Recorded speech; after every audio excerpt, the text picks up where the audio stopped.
یک نقل از بزرگان از اولیاء خدا، بایزید بسطامی یکی از اولیاء خدا هست، یکی از بزرگان دین هست. از بایزید بسطامی پرسان کرد که ای بایزید بسطامی، این مقام و این منزلت را از کجا به دست آوردی؟ گو از خدمت به مادر خدمت کردم و این جایگاه را من به دست گرفتم. گو شبی از شبها مادر صدا کرد، گوی بایزید آب میخواهم. بایزید میگه به اصطلاح ما و شما وقت استاد، امو گیلاس را آب کرد، بلند سر مادر آمد که مادر خواب شده.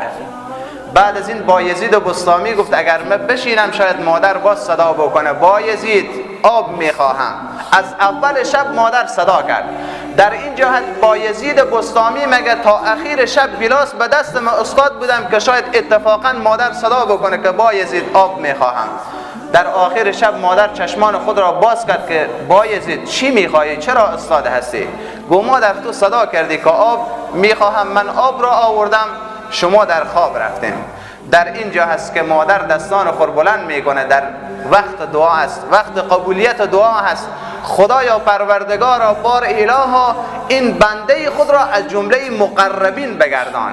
در اینجا هست که بایزید بسطامی میگوید از دعای پدر و مادر است که این منزلت را من به دست گرفتم. سبحان الله. ببینیم دعای پدر و مادر انسان را خوشبخت میگرداند، انسان را کامیاب میگرداند.